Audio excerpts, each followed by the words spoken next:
사랑하는 여러분 반갑습니다. 부활절 설교를 야외에서 하기 때문에 제가 먼저 녹화를 해서 부활절 설교를 올려놓습니다. 여러분 예배 마치시고 또 이 말씀 들으시면서 은혜 받으시기를 바랍니다. 오늘 말씀은 요한복음 21장 1절부터 19절 내용입니다.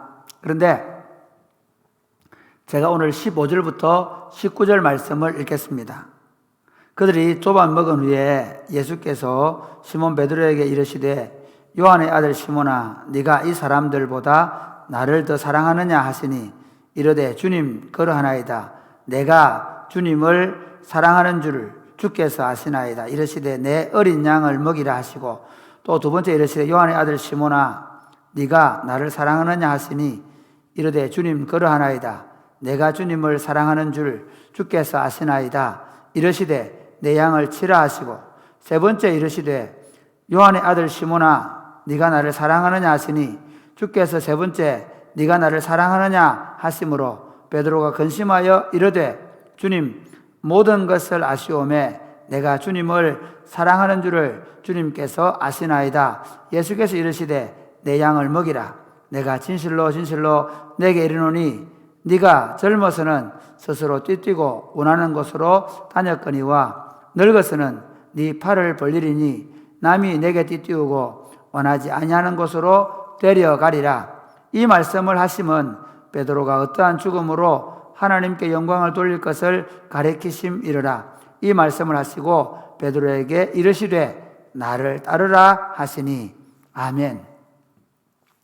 사랑하는 여러분, 오늘 부활절날 아침에 하나님 앞에 예배드리는 모든 분들에게 하나님의 은혜와 복이 넘치시기를 바랍니다. 유월절 어린 양으로 오신 예수님은 우리 죄를 지시고 십자가에 죽으셨습니다. 그리고 아리마대 사람 요셉의 새로 판 무덤에 아리마대 사람 요셉과 니고데모와 그리고 예수님의 여자 제자들, 예수님을 따르던 여인들과 함께 예수님을 안장해 놓았습니다. 그리고 사흘 동안 무덤에 계시다가 안식 후 첫날 새벽에 무덤을 열어젖히고 부활하셨습니다. 이날은 초실절이었습니다. 맥주절을 7주간 앞두고 밀이삭을 처음으로 베어서 하나님 앞에서 요제로 드리던 첫날이었습니다. 예수님께서 부활의 첫 열매가 되셔서 모든 자들의 부활을 미리 준비해 놓으신 것입니다. 그리고 그날 새벽에 예수님을 사랑하던 막달라 마리아와 다른 여인들이 예수님의 몸에 향품을 발라주기 위해 갔다가 예수님을 만나지 못하고 천사로부터 예수님께서 부활하셨다는 소식을 듣게 됩니다. 그 천사가 그녀들에게 전에 예수님께서 말씀하신 것처럼 갈릴리에서 제자들을 만나시겠다고 하셨다고 전하라고 하는 것입니다. 그래서 예수님의 제자들은 부활하신 예수님을 만나기 위해서 갈릴리로 내려왔습니다. 오늘 본문은 예수님과 제자들이 갈릴리에서 만나는 장면입니다. 그래서 제가 설교 제목을 갈릴리로 찾아오신 부활하신 예수님이라는 제목으로 말씀을 전하려고 합니다. 부제는 부활은 실패한 자리에서 우리를 다시 일으킵니다 입니다. 사도 요한은 예수님께서 부활하셔서 지금 갈릴리 호수를 디베랴 호수, 긴네사렛 이렇게 얘기하는데 다 같은 말입니다. 갈릴리 호수에서 제자들을 만나던 장면을 우리들에게 요한복음 21장에서 잘 묘사해 주고 있습니다. 예수님의 제자들은 여인들의 이야기를 듣고 모두 갈릴리로 내려와 있었습니다. 예수님이 왕이 되시면 서로 좌편과 우편에 앉아서 메시아의 왕국에서 높은 자리를 차지하겠다는 그들의 꿈은 예수님께서 십자가에서 못 박히심으로 산산이 부서졌습니다. 그리고 그들은 예수님이 잡히시던 날 밤에 다 흩어졌습니다. 끝까지 예수님을 따르겠다고 큰 소리 치던 베드로도 산헤드린 공회 앞에서 예수님을 부인하고 도망쳐야 했습니다. 그런 그들이 지금 갈릴리에 내려와서 예수님을 기다리고 있었습니다. 이렇게 예수님을 기다리다가 시몬 베드로가 나는 물고기나 잡으러 가겠다 하고 나섰습니다. 베드로가 이 갈릴리를 떠날 때 꾸던 꿈은 물고기 잡는 것이 아니었습니다. 사람을 낚는 어부가 되는 것이었습니다. 그래 그 꿈은 산산이 부서졌습니다. 예수님과 함께 꿈꾸던 메시아의 왕국은 일장춘몽이 되어버린 것입니다. 역시 송충이는 솔잎을 먹고 살아야지 하고 생각했을지 모르겠습니다. 그래서 그는 예수님을 따라 나서면서 버렸던 배로 다시 돌아간 것입니다. 다시 그물을 들고 고기를 잡기 위해서 바다로 나간 것입니다. 이렇게 베드로가 고기를 잡으러 나가자 옛날 어부였던 제자들도 따라 나갔습니다. 아마 안드레나 야고보나 요한 같은 사람들 아니겠습니까? 그들은 배를 타고 오랜만에 바다로 나갔습니다. 그들은 초보들이 아닙니다. 이 바다에서 이 배로 늘 고기를 잡던 노련한 어부들이었습니다. 신선한 바다 내음이 바다의 고향에 돌아온 그들을 따뜻하게 맞이해 주는 것 같았습니다. 드디어 그들이 그물을 던졌습니다. 참으로 오랜만이었습니다. 잠시 후에 그물을 끌어올렸습니다. 그런데 허탕이었습니다. 한 마리도 잡지 못했습니다. 고기들이 그들의 그물을 보고 피해간 것 같았습니다. 그래서 그들은 그렇게 생각했는지 모릅니다. 그래, 첫술에 배부르겠나? 우리가 오랫동안 그물질을 안 했더니 잘 안 되네 라고 생각했을지 모릅니다. 그런데 그물을 던질수록 점점 암울해지기 시작합니다. 새끼 고기 한 마리 잡을 수 없는 것입니다. 마치 바다가 텅 비어 있는 것 같았습니다. 아니면 고기들이 그들의 배를 미리 알아보고 다 피해서 도망 다니는 것 같았습니다. 그물을 던지면 던질수록 그들의 피곤함은 더해갑니다. 꿈은 깨어지고 돌아와서 시작한 어부의 삶도 너무나 힘겹게 느껴졌습니다. 이 베드로와 제자들의 상황은 오늘 우리가 당하는 상황과 너무나 유사합니다. 2020년을 시작하면서 우리는 부푼 꿈을 가지고 있었습니다. 개인적으로, 가정적으로, 특별히 교회가 큰 기대를 가지고 시작했습니다. 뭔가 새로운 일들이 일어날 것이라는 기대가 있었습니다. 그런데 우리를 기다리는 것은 엄청난 재앙이었습니다. 조그마한 바이러스 하나가 이렇게 세상을 엉망으로 만들 것이라고 누가 상상이나 했겠습니까? 금방 끝날 줄 알았던 이 바이러스 사태가 온 나라를, 특별히 대구 경북 지역의 신천지로 말미암아서 이 대구 경북 지역을 뒤덮어 버렸습니다. 그리고 온 세계로 급속히 번져가고 있습니다. 이 기간 동안 우리의 역초와 영혼은 지치고 피곤한 상태에 있습니다. 우리는 이 기간 동안 우리가 태어나서 한 번도 경험하지 못한 경험들을 하고 있습니다. 모든 학생들이 학교를 가지 못하는 초유의 사태가 벌어졌습니다. 모든 어르신들이 죽음의 공포 속에서 집 밖을 나오지 못하고 꼼짝 못하고 집에 들 앉아 있습니다. 그리고 얼마나 이 사태가 계속될지, 이후에 어떤 사건이 전개될지 모르는 불안한 상황입니다. 우리 안의 피곤함과 허탈함은 말할 수도 없습니다. 지금 우리가 느끼는 것과 같은 이런 감정을 베드로가 느끼고 있었던 것이 아닌가 합니다. 그런데 어김없이 시간이 흘렀습니다. 드디어 서서히 날이 밝아오고 있었습니다. 그런데 저 멀리 바닷가에서 한 사람이 서 계셨습니다. 아직 날이 밝기 전이었기 때문에 누군지 구분할 수가 없었습니다. 그분이 이렇게 물었습니다. 얘들아, 너희에게 고기가 있느냐? 그러자 그들이 대답합니다. 없습니다. 그러자 그 사람이 이렇게 말합니다. 그물을 배 오른편에 던져라. 그러면 잡을 것이다. 그래서 그들이 그물을 배 오른편에 던졌습니다. 그런데 놀라운 일이 벌어졌습니다. 밤새 잡히지 않던 물고기가 여기 다 모여 있었던 것처럼 그물에 들어왔습니다. 너무나 많아서 그물을 끌어올릴 수가 없었습니다. 그 순간 베드로의 마음속에 이런 그분밖에 할 수 없는데 라는 생각이 들었습니다. 그분이 누구입니까? 3년 전에 역시 오늘 밤처럼 고기를 한 마리도 잡지 못해서 허탈하게 그물을 씻고 있던 날 자신들을 찾아오셨던 그분입니다. 그가 하나님의 아들 그리스도로 믿고 따르던 예수님이십니다. 그날 허탈하게 그물을 씻고 있는 그들에게 깊은 데로 가서 그물을 던져라고 말씀하셨고, 그날도 그물이 찢어질 정도로 고기를 잡았습니다. 그때 주님께 베드로가 어떻게 했습니까? 주님, 저를 떠나십시오. 저는 죄인입니다. 그때 예수님께서 나를 따라오너라.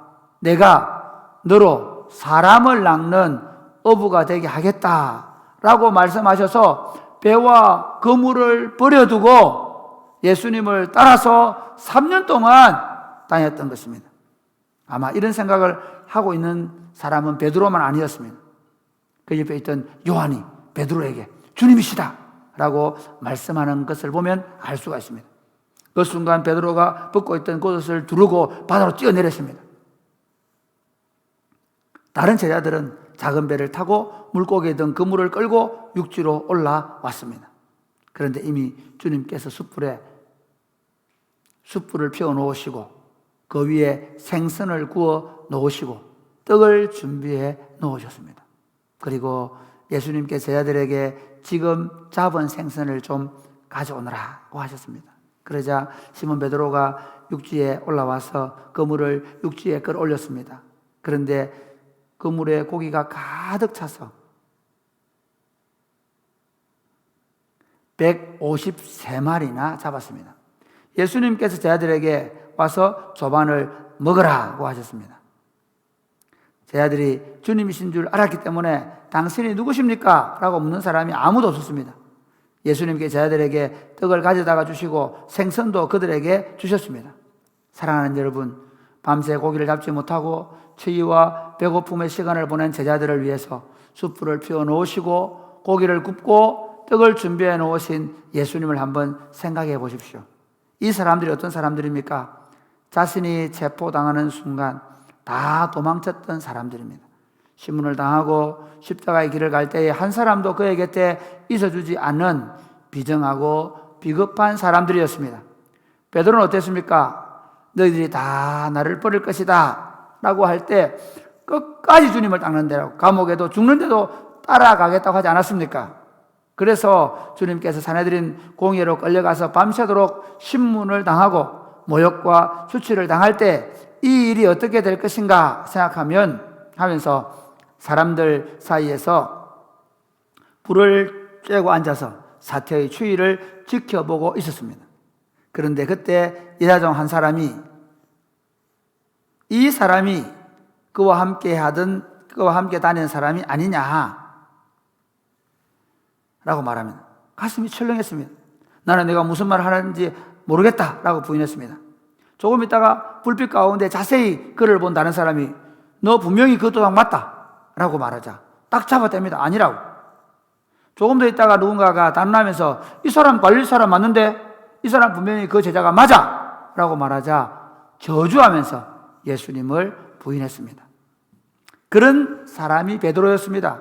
그런 베드로와 제자들을 위해서 따뜻하게 숯불을 피워두시고 음식을 준비해 놓으시고 그들을 맞이하시는 분이 예수님이셨습니다. 그럼 우리는 어떻습니까? 베드로와 우리가 다른 것이 있습니까?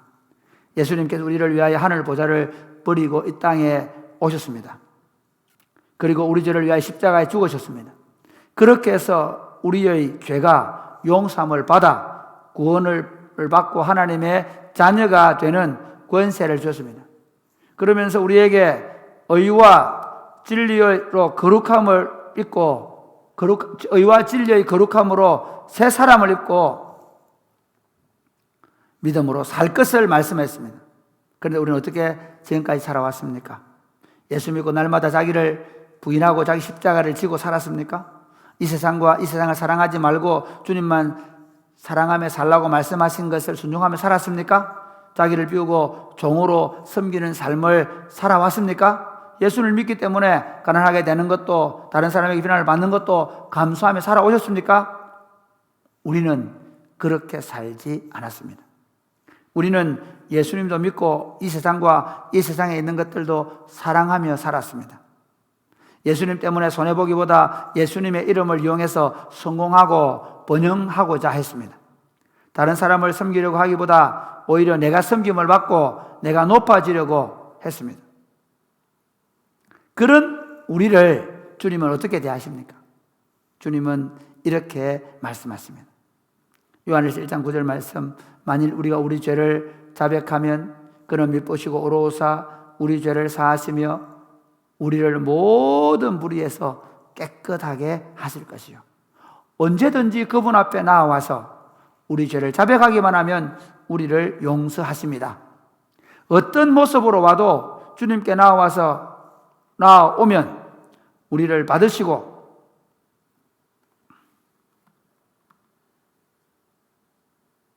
우리를 새롭게 하십니다. 그렇기 때문에 우리가 주님 앞에 나오는 것입니다. 이 주님께서 지금 베드로를 맞아주시고 그들을 배불리 먹이시고 계시는 것입니다. 이렇게 아침 식사를 마치고 주님께서 시몬 베드로에게 말씀하셨습니다. 요한의 아들 시몬아, 네가 이 사람들보다 나를 더 사랑하느냐? 주님, 그렇습니다. 제가 주님을 사랑하는 줄 주께서 아십니다. 한글 성경은 똑같이 예수님이 사랑하느냐고 묻고 베드로가 내가 주님을 사랑하는 줄 주님이 아신다고 말하는 것 같습니다. 그러나 원문은 다릅니다. 예수님은 베드로에게 네가 나를 아가파스하느냐, 아가페의 사랑으로 사랑하냐라고 물으시고, 베드로는 주님, 제가 필로 하는 줄 주님이 아십니다. 필레오, 그 친구가의 사랑. 아가페는 신적인 사랑입니다. 무한한 사랑입니다. 무한한 헌신입니다. 그가 어떻게 하든 간에 무한한 희생과 사랑으로 사랑하는 것을 아가페라고 한다면, 필레오는 친구 간의 우정입니다. 서로 주고받습니다. 다른 것입니다. 주님께서 그렇게 물으신 것입니다. 베드로가 이전에 자신이 주님을 아가파하는 줄 모릅니까? 이제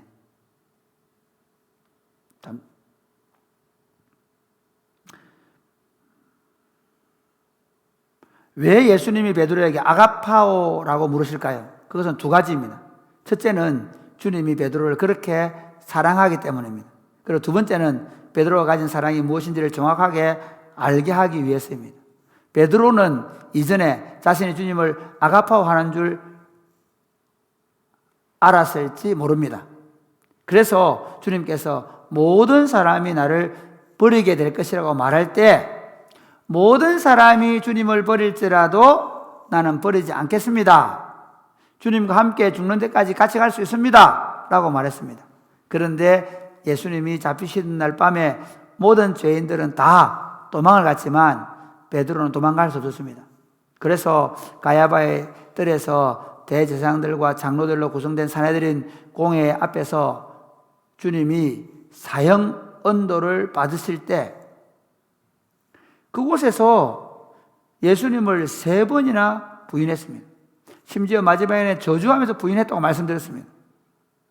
베드로가 예수님에 대한 사랑은 예수님이 베드로에게 가지고 있는 사랑과 다른 것이었습니다. 예수님은 베드로를 아가페의 사랑으로 사랑했는데 베드로는 예수님을 필레오의 사랑으로 사랑한다는 것입니다. 그래서 주님, 제가 주님을 필레오 하는 줄 주님이 아신다고 말하는 것입니다. 그러자 예수님께서 내 양을 먹이라고 말합니다. 그런데 주님의 말씀은 계속해서 반복합니다. 바요나 시몬아, 내가 나를 사랑하느냐? 요한의 아들 시몬아, 내가 나를 사랑하느냐? 아가페 하느냐? 아니요, 주님. 저는 주님을 필레오합니다. 내 양을 치라. 또다시 주님이 말씀하십니다. 요한의 아들 시몬아, 내가 나를 사랑하느냐? 주님이 3번째 물었을 때도 베드로가 근심하면서 주님, 제가 주님을 필레오하는 줄 주님이 아시지 않습니까? 라고 말씀합니다. 그러자 예수님 다시 내 양을 먹이라고 합니다. 왜 이렇게 예수님은 3번씩 똑같은 질문을 하시는 것입니까? 예수님은 베드로를 부끄럽게 하시려고 그러시는 걸까요? 아닙니다. 답은 예수님께서 다음에 하신 말씀입니다. 내 양을 먹이라, 내 양을 치라, 내 양을 먹이라는 것입니다. 이 양은 내 어린 양을 하고 첫 번째, 내 어린 양이라는 말은요, 목자와 양과의 관계에서 이 목자의 헌신적인 사랑을 통해서 먹일 수밖에 없는 것입니다. 어린 양을 친다는 것은 목자에게 엄청난 힘과 노력이 필요한 것입니다. 그런데 베드로에게는 주님에 대한 아가페가 없습니다.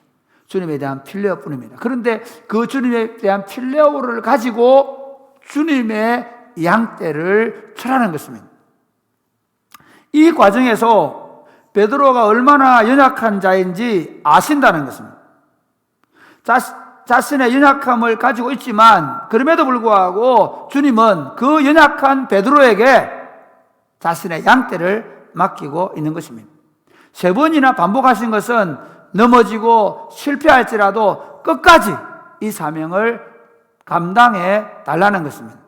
그러면서 그는 그 양을 치는 과정에서 결국 어떤 삶으로 마감하게 될 것인지를 예수님께서 말씀하십니다.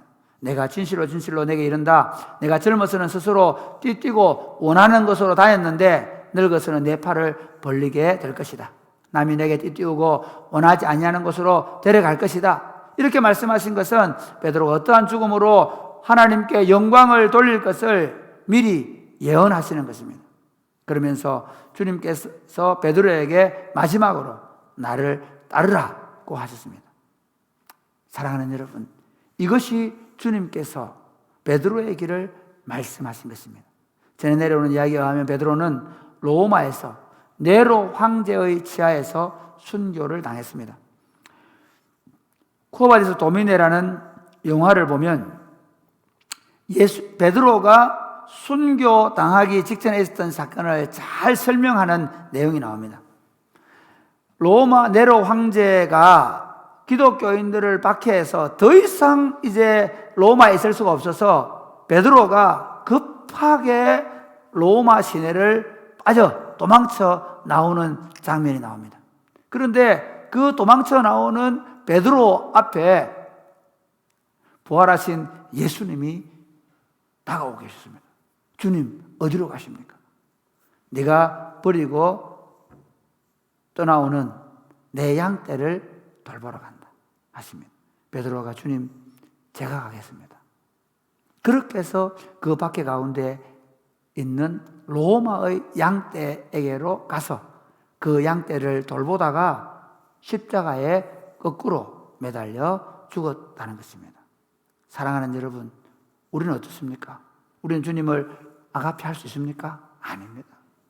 우리도 동일합니다. 질그릇 같은 사람입니다. 주님을 사랑한다고 하면서 늘 넘어지고 실패하는 사람들 맞습니다. 그럼에도 불구하고 주님은 우리에게 묻습니다. 내가 나를 사랑하느냐? 내가 나를 사랑하느냐? 내가 나를 사랑하느냐? 이 주님의 질문은 똑같이 아가페를 묻습니다. 이 말의 의미는 동일합니다. 내가 너를 아가페한다. 네가 어떤 환경이 있든지, 네가 어떤 실패를 하든지 나는 너를 사랑한다. 그런데 우리는 주님께 뭐라고 말씀합니까? 주님, 제가 주님을 필레오합니다. 나는 아무리 해도 주님을 아가페 할 수는 없습니다. 나는 주님을 필레오 정도밖에 할 수 없습니다라고 말할 수밖에 없습니다. 그럼에도 불구하고 주님은 당신의 양떼를 우리에게 맡기시며 내 양을 먹이라, 내 양을 치라, 내 어린 양을 먹이라고 말씀하십니다. 우리가 주님의 복음을 들고 사역하는 사역의 현장은 너무나 힘듭니다. 이단들이 어려운 약한 신자들을 낚아채가고 있습니다. 교회 안에서도 하나님의 이 원리가, 하나님 나라의 원리가 작동하지 않고 엄부의 검세가 넘쳐납니다. 뿐만 아니라 새 속의 물결은 너무나 도도하게 흘러서 도저히 우리 힘으로는 감당할 수가 없습니다. 정말 역부족입니다. 게다가 우리 자신들조차도 너무 쉽게 넘어지고 자빠집니다. 그런데 여러분 아십시오. 주님이 여러분이 약한 줄 아십니다. 여러분이 자주 넘어지는 줄 아십니다. 여러분도 이미 상처투성이인 줄을 아십니다. 그래서 우리에게 성령님을 주신 줄로 믿으시기를 바랍니다. 내가 가진 것은 필레오밖에 없지만 필레오로 주님이 맡기신 양떼와 하나님의 교회와 복음을 위하여 일할 때 아가페의 하나님이 성령으로 우리 가운데 오셔서 우리를 강하게 하시고 우리를 일으켜 세워주시고 우리를 붙잡아 주실 줄로 믿으시기를 바랍니다.